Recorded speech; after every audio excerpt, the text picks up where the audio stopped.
Romanos y estamos en el capítulo 5, del cual vamos a leer los versículos 12 al 21. Romanos capítulo 5, comenzando a leer en el versículo 12. Por medio de un solo hombre el pecado entró en el mundo, y por medio del pecado entró la muerte. Fue así como la muerte pasó a toda la humanidad, porque todos pecaron. Antes de promulgarse la ley ya existía el pecado en el mundo. Es cierto que el pecado no se toma en cuenta cuando no hay ley. Sin embargo, desde Adán hasta Moisés la muerte reinó, incluso sobre los que no pecaron, quebrantando un mandato, como lo hizo Adán, quien es figura de aquel que había de venir. Pero la transgresión de Adán no puede compararse con la gracia de Dios, pues si por la transgresión de un solo hombre murieron todos, cuánto más el don que vino por la gracia de un solo hombre, Jesucristo, abundó para todos. Tampoco se puede comparar la dádiva de Dios con las consecuencias del pecado de Adán. El juicio que lleva a la condenación fue resultado de un solo pecado, pero la dádiva que lleva a la justificación tiene que ver con una multitud de transgresiones. Pues si por la transgresión de un solo hombre reinó la muerte, con mayor razón los que reciben en abundancia la gracia y el don de la justicia reinarán en vida por medio de un solo hombre, Jesucristo. Por tanto, así como una sola transgresión causó la condenación de todos, también un solo acto de justicia produjo la justificación que da vida a todos. Porque así como por la desobediencia de uno solo muchos fueron constituidos pecadores, también por la obediencia de uno solo muchos serán constituidos justos. En lo que atañe a la ley, ésta intervino para que aumentara la transgresión, pero allí donde abundó el pecado, sobreabundó la gracia, a fin de que, así como reinó el pecado en la muerte, reine también la gracia que nos trae justificación y vida eterna por medio de Jesucristo nuestro Señor. Amén. Hay muchas personas que niegan que Adán fuese una persona real, histórica. Algunos hablan de él, en el mejor de los casos, como un personaje, como si fuese la invención del pensamiento de los hombres, como si no hubiese sido real. El pasaje que acabamos de leer asume la existencia real de este hombre real llamado Adán. Todo el argumento que presenta Pablo aquí descansa sobre el fundamento de que Adán haya existido y que haya sido una persona real, porque se habla aquí de dos hombres, se habla de Adán y se habla de Jesús, y para que el argumento funcione es necesario que los dos sean personajes históricos. En el mismo sentido que Jesús es una persona histórica que existió en la realidad, que estuvo en la tierra en realidad, hizo lo que la Biblia dice que hizo, pues es necesario que Adán sea también una persona real. Lo que hace aquí el apóstol es trazar, por un lado, un paralelismo entre Adán y Jesús, el primer Adán y el segundo Adán, o sea, primero traza un paralelismo, pero también presenta un contraste. Hay cosas que son semejantes, pero hay cosas que no se parecen absolutamente nada. Para que pueda existir un paralelismo lógico y razonable, es necesario que tanto Adán como Jesús sean personas reales. Si uno de ellos es ficticio, es imaginario, es el producto de la mente humana, es una manera de suponer que comenzó todo, el argumento se viene abajo. Uno tiene que ser tan real como el otro. Si Adán no existió y Cristo sí existió, todo lo que está diciendo aquí el apóstol no tiene sentido. Así que la existencia de Adán es tan necesaria para el argumento de Pablo como la existencia de Cristo. Si Adán no existió como padre de la raza humana, el argumento de Pablo se viene abajo. Si la caída de uno no trajo la perdición, no trajo la ruina espiritual a la humanidad, es inútil argumentar que la justicia de otro trajera la salvación. Si negamos que nuestra perdición fue debida a una cabeza representativa, a ese primer Adán, que era la cabeza de toda la raza, que nos representaba a todos, si eso lo negamos, entonces el argumento de que nuestra salvación ha sido llevada a cabo por otra cabeza representativa, que dio su vida por nosotros para darnos su justicia, ese argumento no se puede sostener. Así que rechazar a un Adán histórico y una caída real y un principio representativo o principio federal es rechazar el cristianismo. Cuando yo uso la palabra federal, la uso en el sentido de su origen. Viene del latín fedus, que significa pacto. Dios ha hecho un pacto con la humanidad, con el primer Adán, de tal manera que Él nos representaba a todos sus descendientes. Ha hecho un pacto, Jesucristo es la cabeza federal de su pueblo, de los redimidos, por el cual todos los que están en Él son justificados. Así que si nosotros negamos la cabeza federal de Adán, pues no podemos sostener la cabeza federal de Cristo. Así que es necesario que nosotros afrontemos esto desde el principio. Si Adán no existió y no cayó, como dice la Biblia, es una pérdida de tiempo hablar de un segundo Adán o de un postrer Adán para la salvación. Así que si no existió Adán, no podemos ser salvos, porque el mismo principio que aplicamos a que la justicia de uno, la sustitución de uno nos trae justicia, se tiene que aplicar a cómo entró el pecado en el mundo. Y es por eso que nosotros no nos queda más remedio que oponernos enfática y rotundamente a la teoría moderna de la evolución. O sea, que nosotros no empezamos yendo a la biología y a la química y a la física y a todas las ciencias para hacer un estudio, considerar si creemos o no creemos en la evolución o en la creación. Nosotros tenemos que comenzar con Cristo y tenemos que comenzar con este pasaje. Este pasaje hace necesario que Génesis capítulo 1 y capítulo 2 sean reales y estén describiendo lo que realmente dicen. Así que no es cuestión de sostener dos puntos de vista distintos, pero igualmente válidos. No. Es un asunto que afecta a nuestra salvación. Así de importante es esto. Si la evolución es correcta, entonces el hombre no es lo que la Biblia dice que es. Y Cristo no es lo que la Biblia dice que es.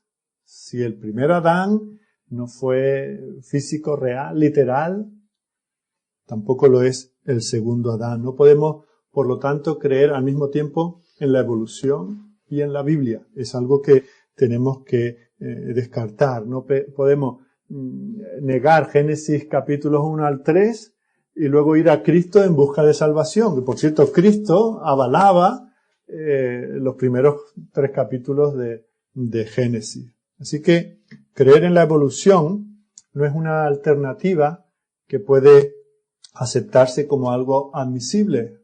Creer en la evolución es un pecado del cual hay que arrepentirse.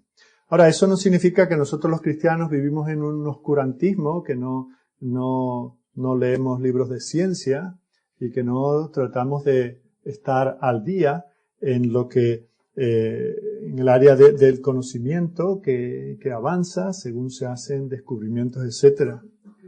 La evolución es una teoría que de hecho un número cada vez más grande de científicos descartan como insostenible.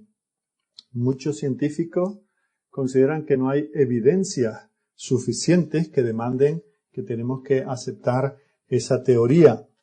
Y muchos consideran que que no es sostenible, que no es aceptable, y simplemente la sostienen porque la única alternativa a la evolución es la creación. Y eso no están dispuestos a aceptarlo tampoco. Algunos...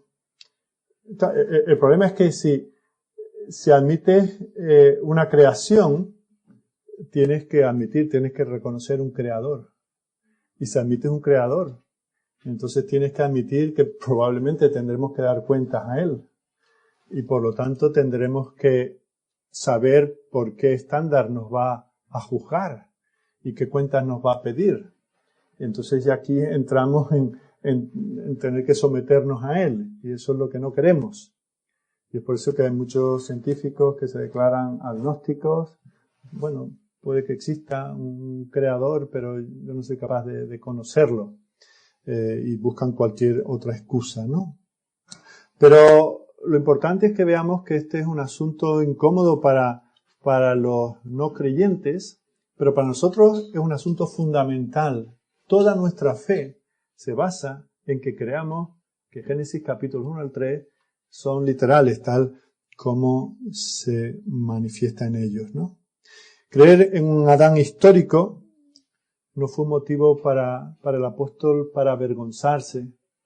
Fijaos que él, si hubiese tenido alguna duda, no hubiese argumentado precisamente desde este primer Adán para hablarnos de la justificación que tenemos en el segundo Adán.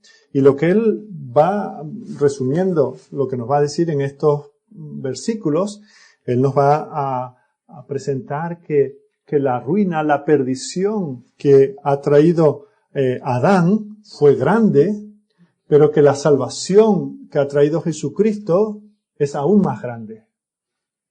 Por lo tanto, el apóstol está analizando la bendición de la salvación, y esta es la manera en que podemos nosotros considerarla.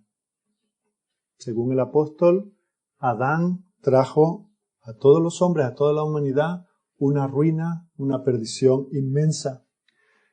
Para todos los que están en Adán hay perdición, pero para todos los que están en Cristo hay una justificación, hay una salvación que es más grande que la propia caída de Adán.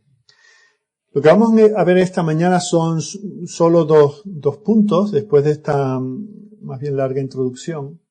En primer lugar, vamos a ver cómo el apóstol habla de la perdición o de la ruina que supuso la caída. Y en segundo lugar, vamos a ver el contraste que hace el apóstol entre el primer Adán y el segundo Adán. En los versículos 12 al 14 nos habla de la perdición. Y nos dice en el versículo 12 que fue el diablo y no Adán el que originó el pecado. El pecado es una intrusión en el mundo. Dios no creó el mundo y entre las cosas que creó estaba el pecado. El mundo fue invadido por el pecado. Dice el versículo 12, el pecado entró en el mundo. No era parte de la creación de Dios. Es un intruso que el Señor ya le dijo a Adán que tenía que guardarse de él. Pero vemos que ese intruso no sobrevoló y se tuvo que marchar porque no tenía dónde posarse, sino que entró donde fundamentarse por medio de Adán. Se estableció en el mundo por medio de Adán. Recordemos que Adán había recibido un mandamiento claro de Dios y era libre para cumplirlo y era capaz de cumplirlo. Tenía habilidad para cumplirlo. Sin embargo, conociendo plenamente las consecuencias, prefirió desobedecer. Aceptó a ese intruso y rechazó al Dios que lo había creado. ¿Cuál fue el resultado? Pues lo sabemos, fue la muerte. Muerte física y muerte espiritual. La muerte vino por el pecado. La muerte no es algo natural en la constitución del hombre. Esa es la razón por la que la tememos, porque no forma parte de nuestra existencia natural. No es la consecuencia natural de un proceso biológico. No, es un intruso, es algo que se nos ha colado en este mundo. De nuevo, esto no es compatible con un proceso evolutivo de muerte, vida y mejora de algo inicial. La muerte que no estaba en este mundo, que no formaba parte de la existencia, entró, se coló y tuvo su habitación, la dejó entrar, la dejó que pasara a Adán y con ello trajo también la muerte. Vemos que la muerte significó que la comunión de Adán con Dios quedó rota. El hombre que antes era amigo de Dios quedó en enemistad con él. Y vemos cómo Adán fue expulsado del paraíso y a continuación, de manera inevitable, pasado el tiempo, también vino la muerte física. Si Adán no hubiera pecado, no habríamos muerto nunca. La muerte no era lo próximo que le tocaba vivir a Adán de manera natural. Es lo extraño, es ese que se coló en este mundo. Alguien inesperado, alguien que no es bienvenido, pero que vino como resultado del pecado. Y lo que nos dice aquí Pablo es que este pecado individual, puntual y único de un hombre es la causa del dominio universal de la muerte. La muerte entró en el mundo por un hombre y la muerte se instaló en este mundo que Dios había creado. Y esto no solamente lo enfatiza en el versículo 12, sino luego en los versículos 15 al 19. Y la expresión aquí es muy importante. No me gusta venir aquí a hablar de qué dice en el griego ni cómo lo dice, porque eso muchas veces más confunde que ayuda. Pero fijaos que la última palabra del versículo 12, el verbo, no dice porque todos han pecado, sino porque todos pecaron. Y el tiempo del verbo en griego, y en griego tiempo no habla del cronos, de cuándo ocurrió, ayer, hoy o ocurrirá mañana, sino que el tiempo habla del tipo de acción. Y el aoristo habla de una acción puntual, no algo que comienza y continúa, no algo que ha pasado, sino algo que es puntual. Y dice que cuando Adán pecó, todos pecaron. Aún tú y yo, que todavía no estábamos allí, pecamos. Cuando Adán pecó, por ese principio federal de que Dios trató con uno, representándonos a todos, toda la humanidad era Adán. Adán era la humanidad. Todos nosotros pecamos en él.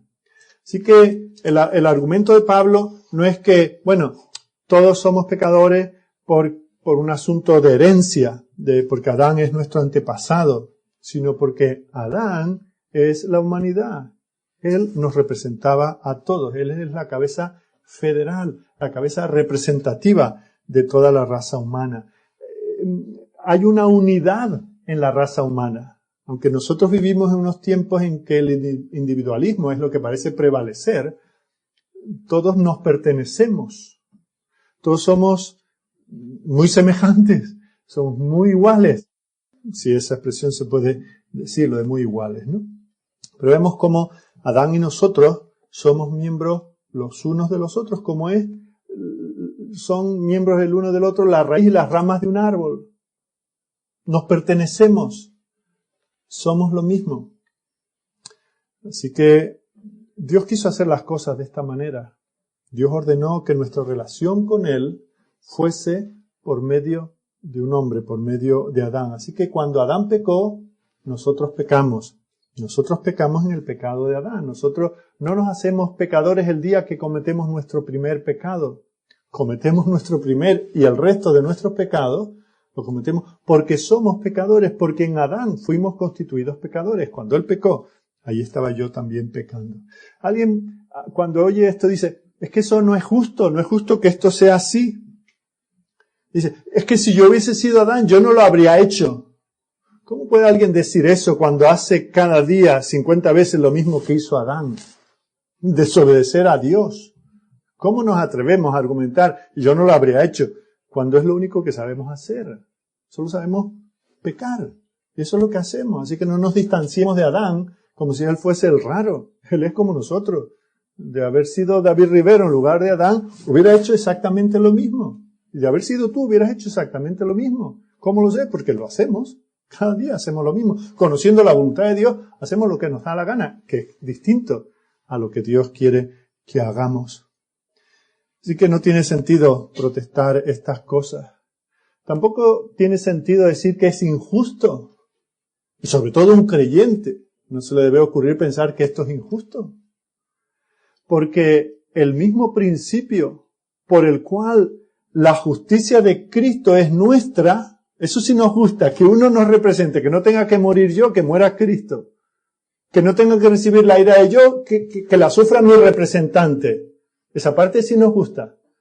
Pero que me represente Adán delante de Dios, eso nos parece algo extraño, pero esa es la enseñanza de la Escritura. Y eso es algo que nosotros tenemos que considerar.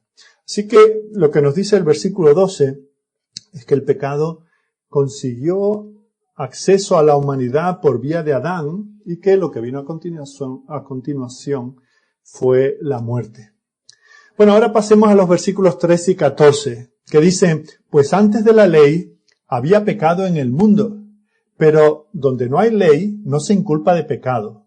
No obstante, reinó la muerte desde Adán hasta Moisés, aun en los que no pecaron a la manera de la transgresión de Adán, el cual es figura del que había de venir. ¿Por qué moría la gente en el periodo entre Adán y Moisés? ¿Qué tiene especial este periodo para mencionarlo aquí? Bueno, que no existía la ley. No existían los 10 mandamientos ni el resto de leyes que el Señor le dio a los hombres. En cambio, había una realidad y es que la gente moría. Ahora, ¿por qué moría la gente? Pues sabemos que la muerte es la paga del pecado. Si no existía la ley, ¿por qué morían? ¿De qué se les inculpaba? ¿De sus propios pecados? No, porque no había una ley. No había ninguna señal de prohibido. Pero lo cierto es que la gente moría.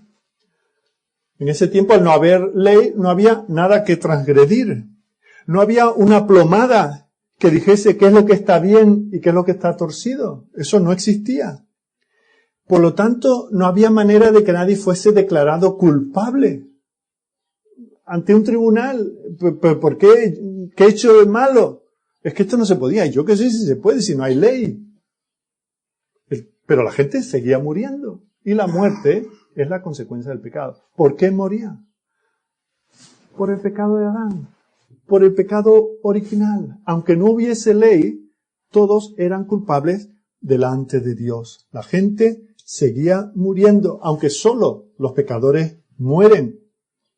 Pero ¿qué es lo que prueba esto? Que aunque no había ley, había transgresión, la transgresión de Adán. Así que no era su propio y personal quebrantamiento de la ley lo que les hacía pecadores, porque no había ley que pudiesen quebrantar a aquellos hombres entre Adán y Moisés. Ninguno de ellos pecaba como lo hizo Adán, conociendo lo que Dios dice, hicieron lo contrario. No había palabra de Dios en ese sentido. Morían porque la muerte entró en el mundo por el pecado de un hombre.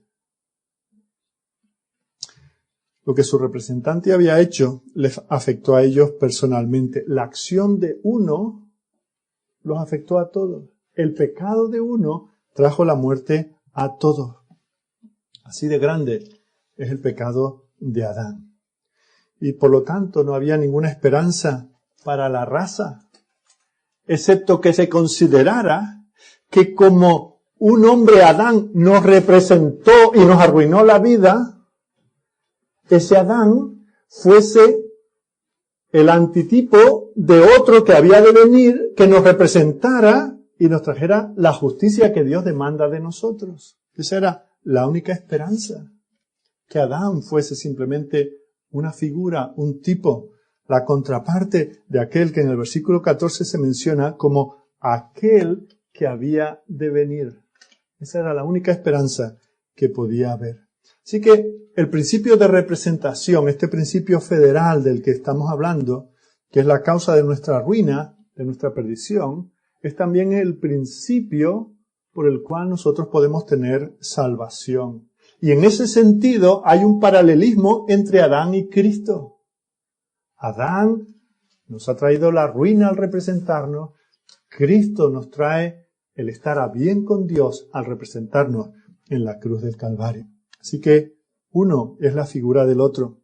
Hay un primer Adán y hay un último Adán. Hay un primer hombre y un segundo hombre. Hay uno que trae muerte, hay otro que trae vida. Esa es la gracia de Dios, que incluso el pecado de un hombre abre la puerta a la necesidad de un segundo hombre que venga a deshacer el daño que hizo el primero. Así que hasta ahí llega el parecido, la similitud entre el primer Adán y el segundo Adán. Pero en segundo lugar, lo que hace el apóstol es mostrar el contraste. Por así decir, el apóstol dice, bueno, hasta aquí llegan todos los parecidos. A partir de aquí, la comparación es inexistente. Y eso es lo que cubre los versículos 15 al 21. Ha demostrado el apóstol que hay una semejanza entre Adán y Cristo, pero también ahora nos va a decir que hay unas diferencias importantes y es necesario considerar. El regalo gratuito de la salvación por medio de Cristo prácticamente no tiene ninguna semejanza con la ruina que Adán ha traído a este mundo. Así que este es el punto principal que hemos de extraer del pasaje que va del versículo 15 al final del capítulo. Nuestra ruina en Adán es grande, pero no podemos decir que la salvación en Cristo es igual de grande, no. Es infinitamente superior a la caída y a la ruina que tenemos en Adán. Dice en el versículo 15, comenzando este contraste, que por medio de la ofensa de uno, Adán, murieron los muchos. Pero en Cristo hay una abundancia mayor en el regalo de gracia, en ese regalo gratuito de la justicia que el Señor nos da. Y cuando dice que es mayor, no se refiere a que sea mayor en número, aunque el pueblo que representa a Cristo se define como los muchos. No se trata de a cuántos arruinó Adán y a cuántos salva a Cristo. No es una cuestión numérica, es una cuestión de cualidad. Es mayor la salvación que ha traído Jesucristo en privilegios, en beneficios. Como si dijéramos, Adán tuvo un poder tremendo para arruinar, pero Cristo tiene un poder aún más grande para restaurar, para reconstruir. Tenemos mucho más bendiciones en Cristo que lo que perdimos en la caída. Eso es lo que estuvimos, entre otras cosas, viendo el domingo pasado. El pecado nos ha arruinado y ha venido Cristo con su justicia, y no solamente su justicia ha sido suficiente para borrar nuestro pecado y dejarnos así al ras con Dios, sino que toda su justicia ahora nos es imputada a nosotros. Por eso es que tenemos acceso al Señor. Por eso es que tenemos paz que acompaña, esa paz que acompaña a la justificación. Que no estamos como diciendo, bueno, ahora de nuevo a la casilla de salida. No, no. Jesucristo nos ha puesto en la meta. Por eso somos aceptos en el amado.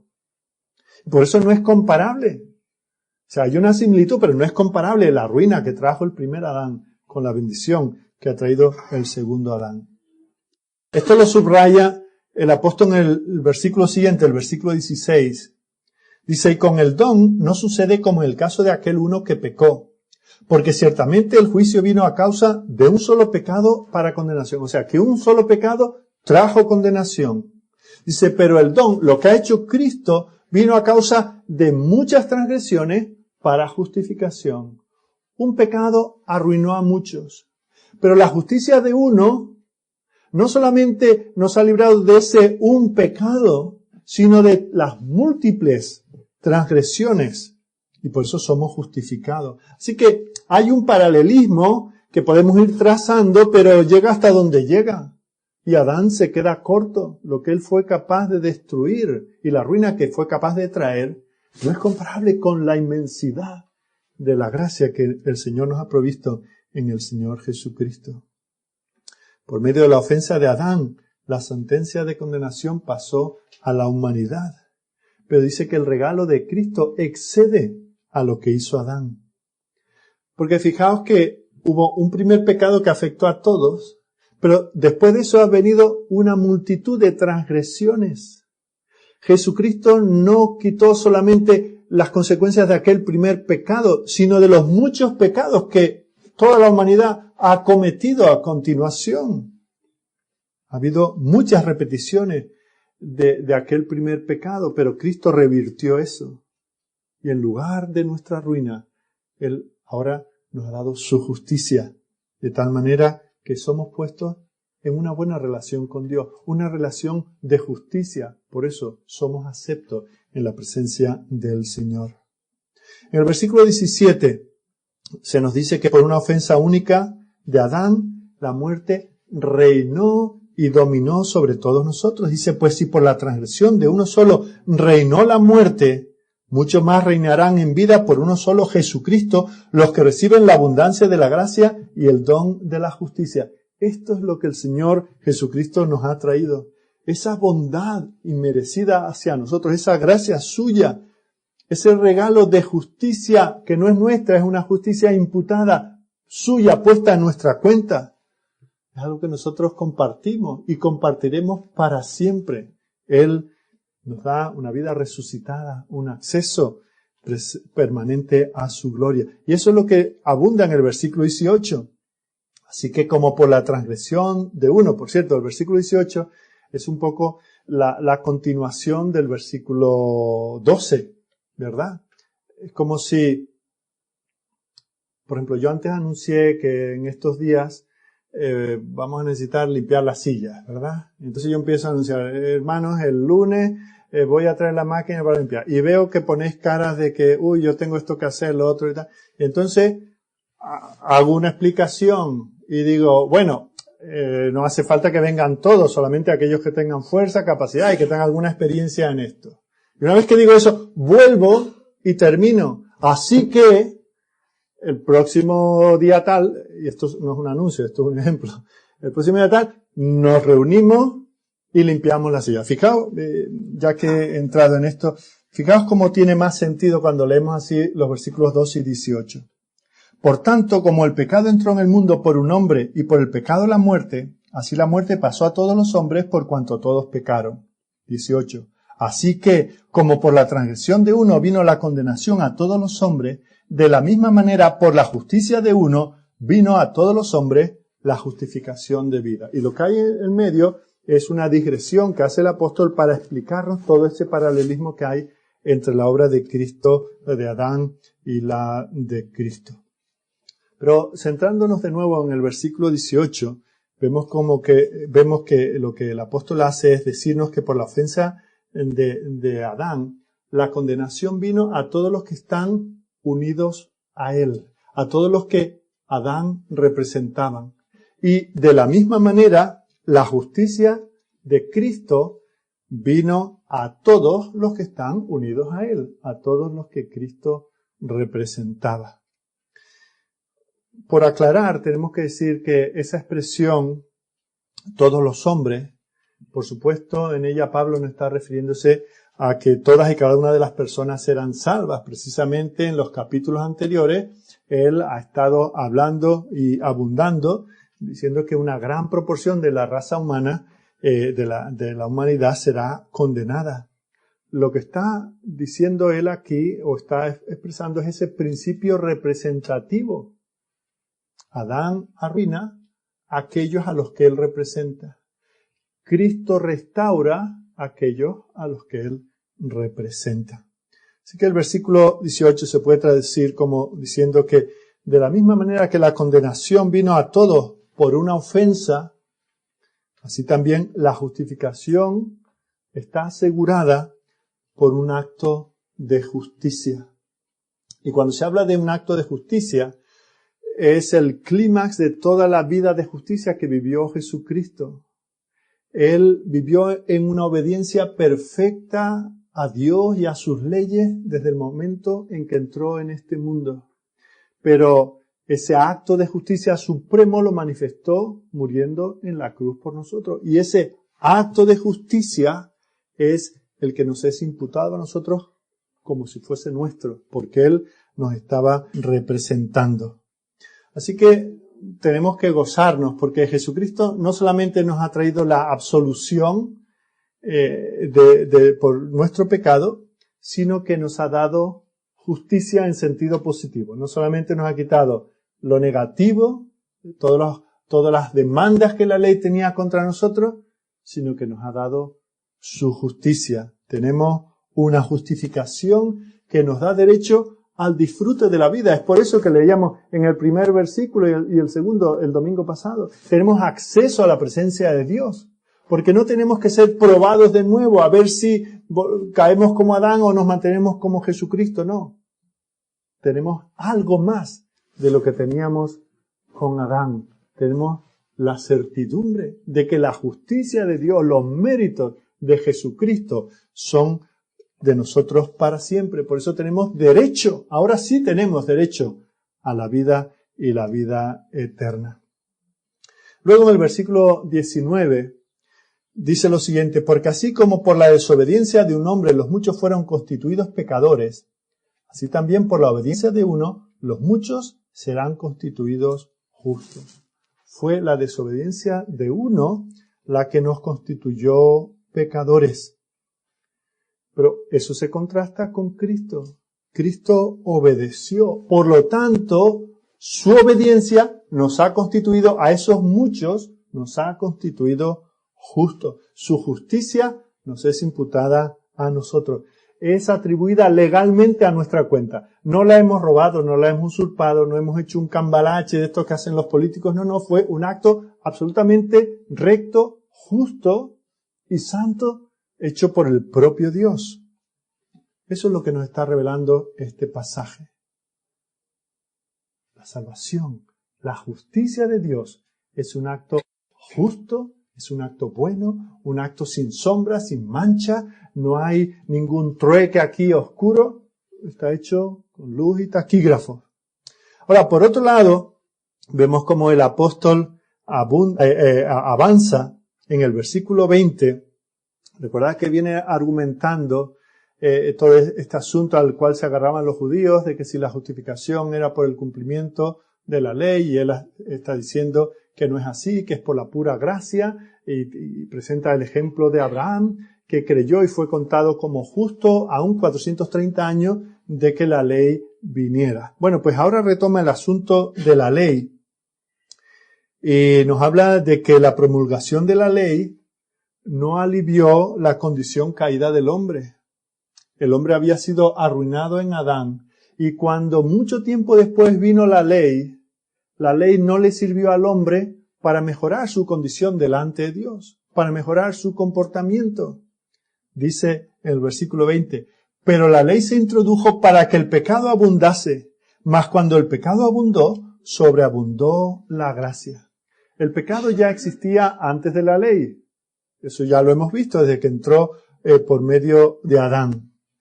Pero luego el Señor introdujo la ley. ¿Para qué? Para que se viera el pecado por lo que realmente es, para que se viera la pecaminosidad del pecado, la maldad del pecado, la injusticia, la corrupción del pecado. Era necesario conocer el estándar, la rectitud, para que se pudiera ver cuán torcido estaba lo torcido. Pero fijaos que cuando tuvimos eso, cuando el hombre ya, por así decir, por fin pudo decir, por fin ya sé lo que Dios demanda de mí. ¿Qué es lo que trajo eso, ese conocimiento de lo que Dios demanda de mí? Un arrepentimiento, una obediencia, un cambio de vida, una rectitud moral, un intento de mejorar las cosas. No, dice que lo que trajo es una mayor manifestación del pecado. El pecado sobreabundó cuando se introdujo la ley. El hombre no aprovechó la ley para decir, bueno, pues si esto está torcido tengo que enderezarlo. No. La ley, que es pura, es recta, es santa, lo que le supuso al hombre fue un reto. O sea que el hombre pudo tener un conocimiento, una memoria, que la tradición oral le había dicho que una vez Adán, el padre de todos nosotros, se le prohibió comer de un árbol y él hizo lo que le dio la gana y lo comió y le vino toda esta ruina. Y ahora Dios dice, pero no solamente eso, sino hay otra serie de cosas que reflejan mi carácter y lo que yo quiero que tú seas y tú vivas. Y el hombre dijo, oh, ahora tengo más oportunidades de hacer lo que me da la gana. Más oportunidades de demostrar quién manda aquí. Más oportunidades de rebelarme contra la autoridad establecida. Así que la cantidad de pecados se incrementó. ¿Verdad? Los niños cuando son bebés, solo hay una cosa a la que tienen que obedecer. No, ¿verdad? Y lo que están haciendo, no, no, no. Y luego según van haciendo mayores se les va diciendo más cosas. Y entonces cuando saben más cosas, los niños se vuelven más obedientes, ¿verdad? No sé si es en tu casa, en la mía no es así, ¿verdad? Tienen más retos. Si les dice que lleguen a las 9, vendrán a las 9:05, ¿verdad? Si le dice que no molesta al hermano, le molestará más. Si le dice que estudie, no lo hará. ¿Por qué? Porque tienen más oportunidades de demostrar quién manda, quién es el rey de la casa. Y tú puedes poner 1000 normas. Y según entra a decir, léetelas Manolito, y Manolito se las lee, pero está pensando a ver cómo me las salto. Eso es lo que hizo la ley. No cambió el corazón del hombre. Hizo que hubiese más abundancia al conocer lo que el Señor había dado. Ahora que las demandas de Dios estaban claras como el agua, se demostró que el corazón humano continuaba sin ser cambiado, que era muy depravado, que buscaba hacer lo opuesto de lo que sabía que era bueno, lo que Dios había mandado. Así que podemos decir que cuando se introdujo la ley, el mundo fue peor de lo que había sido hasta el momento en que la ley había sido dada. Por eso dice que el pecado abundó. Y recuerdo, no es porque la ley sea mala, sino por la condición pecaminosa del corazón del hombre. Ahora, en contraste con esto, tenemos lo que Cristo ha hecho por nosotros.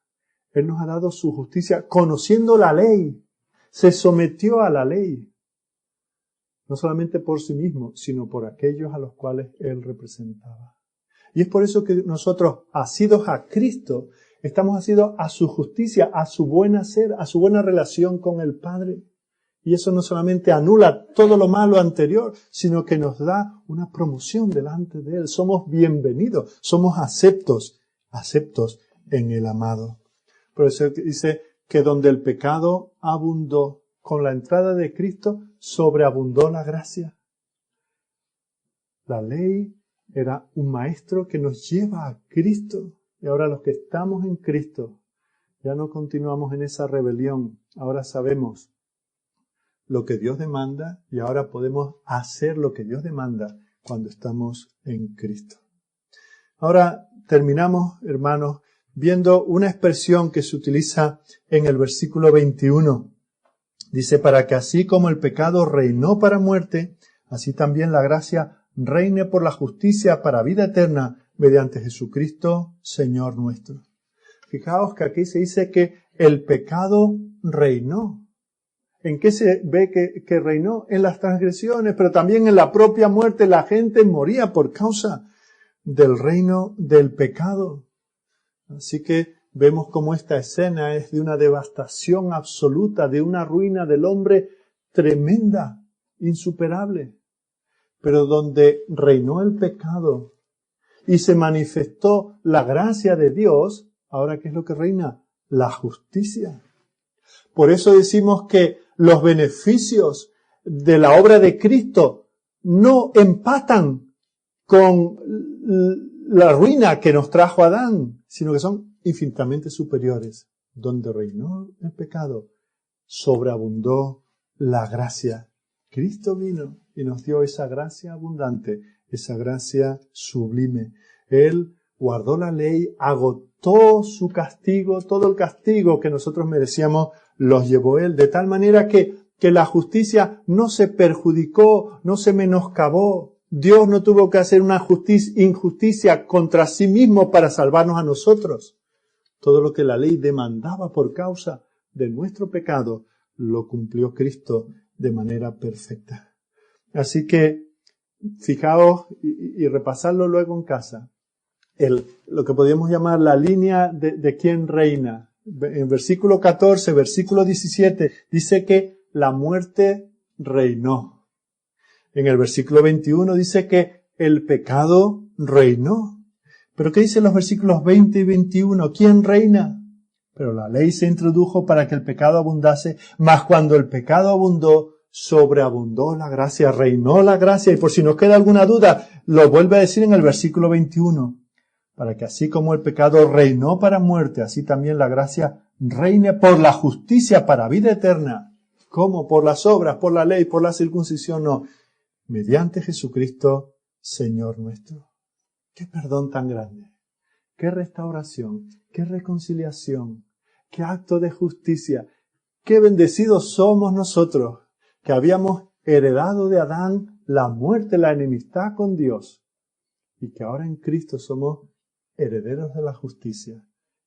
Herederos de Dios. Esto es lo que lleva a Juan a decir, ahora somos hijos de Dios, pero si esto es lo que Dios ha hecho, no puedo ni imaginar lo que aún hemos de ser por medio de Jesucristo.